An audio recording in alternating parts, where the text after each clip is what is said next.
할렐루야, 우리 삶의 선한 목자가 되어주시는 우리 하나님을 찬양합니다.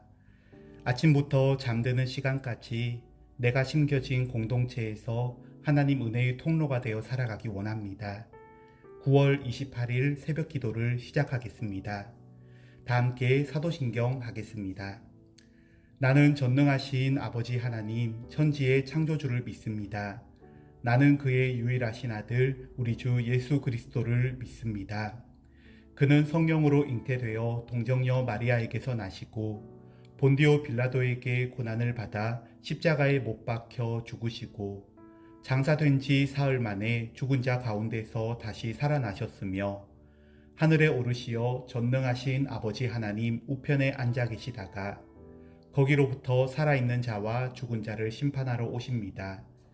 나는 성령을 믿으며 거룩한 공교회와 성도의 교제와 죄를 용서받는 것과 몸의 부활과 영생을 믿습니다. 아멘. 주님 감사합니다. 오늘도 주님을 바라보며 하루를 시작하게 하시니 감사드립니다. 이 하루가 얼마나 소중한지를 생각하면서 하루의 삶을 은혜와 진리 안에 살아가도록 인도하여 주옵소서. 오늘도 주시는 말씀이 우리의 힘과 능력이 되기를 원하오며 예수님의 이름으로 기도드립니다. 아멘. 찬송가 208장입니다. 내 주의 나라와 내 주의 나라와 주 계신 성전과 피 흘려 사신 교회를 사랑합니다. 내 주의 교회는 천성과 같아서 눈동자같이 아끼사 보호하시네. 이 교회 위하여 눈물과 기도로 내 생명 다하기까지 늘 봉사합니다. 성도의 교제와 교회의 위로와 호주와 계신 언약을 늘 기뻐합니다. 하늘의 영광과 베푸시는 은혜가 진리와 함께 영원히 시오되 넘치네.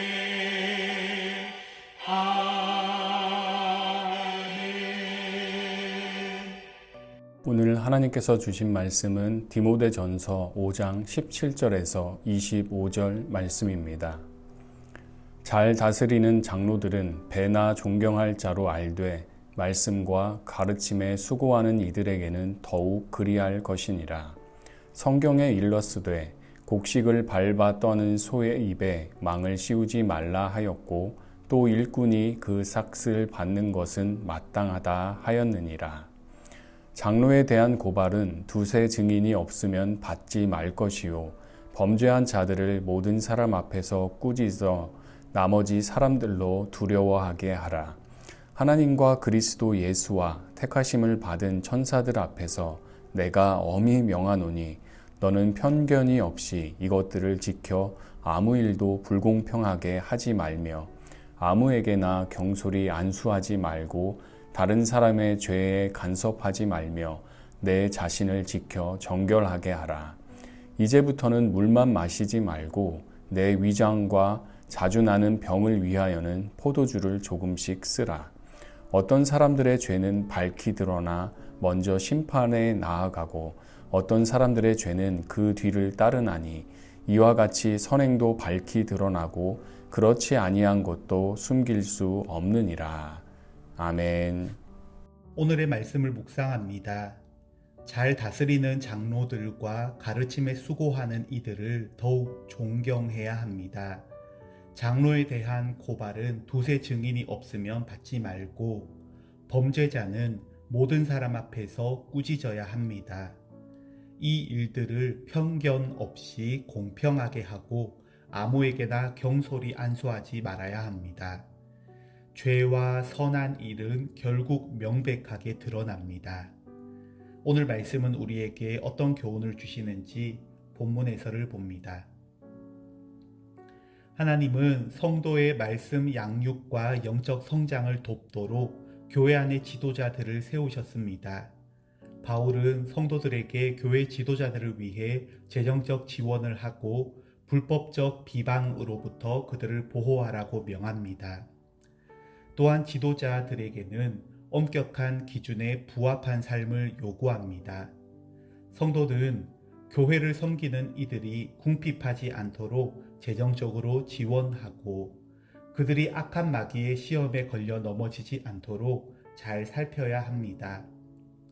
사탄은 교회 지도자들을 실족하게 함으로써 교회를 무너뜨리려 하기 때문입니다.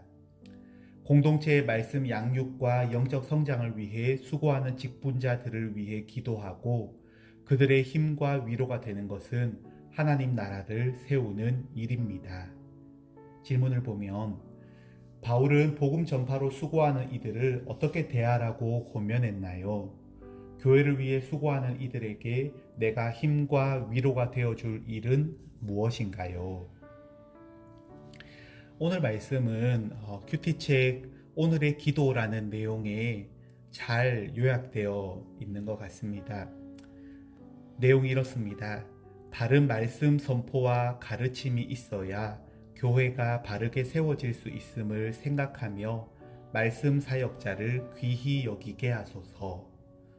아무리 친밀한 사이여도 죄에는 동조하지 않는 단호함을 보이게 하소서. 영육의 강건함과 정결함을 위해 힘쓰며 모든 것을 밝히 드러내실 주님 앞에 충직하게 하소서. 아멘. 디모데전서는 바울 사도께서 목회자였던 디모데에게 개인 서신으로 보냈던 것인데 디모데는 한 교회의 목회자이기보다는 여러 교회의 지도자들도 세우는 그런 목회자였다고 볼 수 있습니다. 그래서 디모데에게 각 교회로 하여금 자신들의 목회자를 어떻게 대하고 또 자신들의 장로들을 어떻게 대해야 할지 또한 목회자와 장로들은 어떻게 해야 하는지에 대해 나눈 것입니다. 17절을 보면 잘 다스리는 장로들은 배나 존경하라고 했습니다. 그러면서 그 중에도 말씀과 가르침에 수고하는 이들에게는 더욱 그리하라고 했습니다. 장로에는 두 가지가 있는데 말씀을 가르치는 장로는 목사라 하고 그 외 교회 전반에 함께 돌보며 사람들을 이끄는 분들은 장로라고 합니다. 교회는 이렇게 목사와 장로를 세우고 일을 감당하게 하는데 교회 공동체적으로 이 분들을 귀하게 여겨야 한다는 것입니다. 18절을 보면 일꾼이 그 삭을 받는 것이 마땅하다고 다른 일을 하지 않고 전업으로 장로의 직을 감당하는 이들이 궁핍하지 않도록 지원해야 한다 하셨습니다. 또 19절을 보면 장로에 대한 고발은 두세 증인이 없으면 받지 마라 하셨습니다. 그러니까 다른 사람들에 대해서보다 더욱더 신중하라는 겁니다. 왜냐하면 사탄은 교회 지도자들을 실족하게 함으로 교회를 무너뜨리려 하기 때문입니다. 목사와 장로를 위해서 기도하고 힘과 위로가 되고 그렇게 하는 것이 주님의 몸된 교회가 강건하게 나아가는 길이 된다는 것입니다. 어떤 목사나 어떤 장로도 자신들의 힘만으로 일을 감당할 수가 없습니다. 저마다 부족한 점들이 있는데 장점을 잘 사용하고 단점을 잘 보듬어가면서 하나님의 사업을 감당하는 것이 너무나 필요합니다.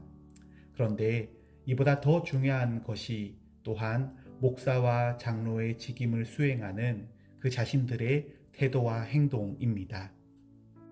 두 번째 본문 해설입니다. 바울은 에베소 교회를 돌보는 책임을 맡은 디모데에게 엄히 명령합니다. 불편하게 생각하는 사람이 없도록 항상 공평한 기준을 적용하고 성도에게 직무를 맡길 때는 시간을 두고 신중하라고 합니다. 성도와 때로는 적절한 거리를 유지하고 성도의 일을 다룰 때는 시기와 방법을 적절히 잘 선택하라고 합니다. 디모데 개인에게는 자신을 지켜 정결하게 할 것과 개인 건강에도 관심을 기울이라는 애정어린 권면을 합니다. 오늘날에도 교회 지도자들이나 직분자들은 자신들이 맡은 막중한 책임으로 인해 탈진하는 경우가 종종 있습니다. 그러나 자신의 영과 육이 먼저 강건해야 다른 사람들을 돌보고 섬길 수 있습니다. 영적, 육적 상태를 잘 관리하고 건강하게 유지하는 지도자가 지혜롭습니다. 질문을 보면 바울이 디모데에게 그 자신을 돌보라고 권면한 이유는 무엇인가요? 나는 주로 어떤 일로 탈진하나요? 이를 어떻게 해결하면 좋을까요? 20절부터 23절까지는 목사와 장로의 직임을 수행하는 사람들이 어떤 태도와 행함을 가져야 할지에 대해 주신 말씀입니다. 먼저 20절을 보면 범죄한 자들은 모든 사람 앞에서 꾸짖어 나머지 사람들로 두려워하게 하라 하셨습니다.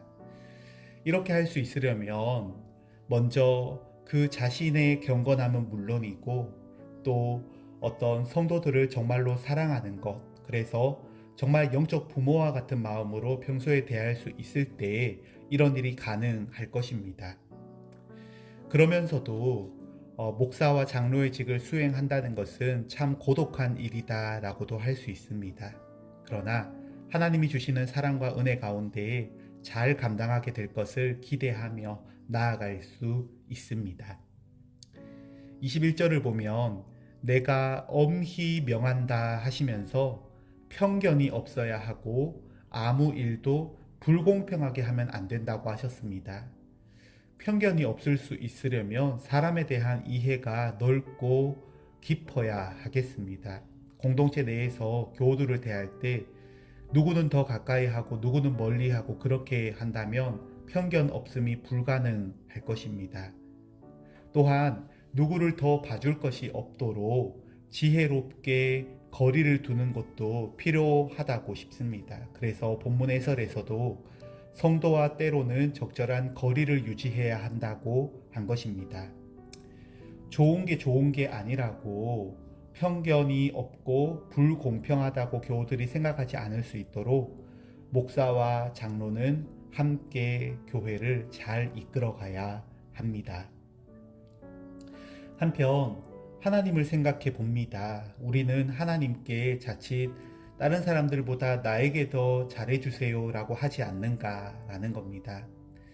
물론 하나님은 전능하시니까 누구에게 주면 누구에게는 못 주고 그러지 않으시지만 그래도 신앙이 성숙해 간다면 우리가 하나님께 대해서도 또 성도로서 목사님과 장로님들에 대해서도 저를 더 잘 봐주세요 하지는 않아야겠다 싶습니다. 얼마나 힘이 들까 생각하면서 정말 축복하고 귀하게 여기고 또 그러면서 그래서 공정하고 불공평이 없고 편견이 없이 직임을 끝까지 잘 감당할 수 있도록 세워가는 그런 우리 교회가 되어야 하겠습니다.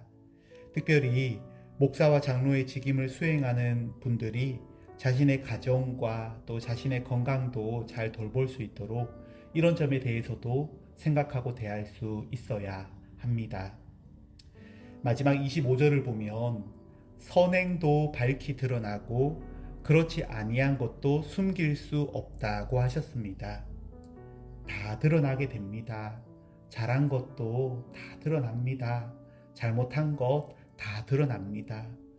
함께 이 하나님의 말씀 앞에서 서로 실망하지 않고 격려하면서 이 세상의 등대와 같은 우리 교회 식구들 모두가 강건하게 살아갈 수 있도록 그런 우리를 통해 구원받는 백성들이 더 많아져 갈 수 있도록 함께 기도하고 함께 세워가는 저와 여러분이 다 되시기를 주님의 이름으로 축원드립니다. 아멘. 기도하겠습니다. 사랑의 하나님, 지도자를 섬기는 성도, 공평하고 신중한 지도자, 우리 교회 공동체의 모습이 되기를 원합니다. 그런 우리를 통해 생명의 강이 흘러가 우리의 가정을 적시고 우리 사회를 적시며 회복과 소생하는 역사를 경험할 수 있도록 인도하여 주옵소서. 예수님의 이름으로 기도드립니다. 아멘. 주 예수 그리스도의 은혜와 하나님의 사랑과 성령의 교통하심이 하나님을 경외함으로 하나님이 세우신 이들을 귀히 여기며 또한 편견이나 불공평함이 없는 삶이 되기를 원하는 주의 백성들과 저들의 가정과 이 땅 위에 언제나 함께 하시기를 축원하옵나이다. 아멘. 이 시간 먼저 말씀을 생각하며 기도하겠습니다. 사람을 세우는 것, 공동체를 세우는 것 정말 감격적인 일입니다. 그 일에 쓰임받고 그 공동체의 행복함과 또 소망을 누릴 수 있는 우리가 되기를 원한다고 기도하겠습니다. 코로나 종식과 일상 회복을 위해 기도할 때 교우들 서로 간에 생각하고 살펴가면서 또 이웃들의 형편도 생각하면서 기도해주고 도와가며 그렇게 살아가기를 함께 기도하겠습니다. 가정을 위해서도 기도할 때 가정이 작은 교회입니다. 부모님을 귀히 여기고 또 자녀들을 귀히 여기면서 모두가 예수님을 닮아가는 가족이 되기를 원한다고 또 연로하신 부모님과 환우분들을 위해서 그 이름을 올려드리며 기도하겠습니다. 주신 말씀과 코로나 방역과 우리 가정과 이 땅에 하나님 나라가 이루어지는 것을 위해 함께 기도하겠습니다.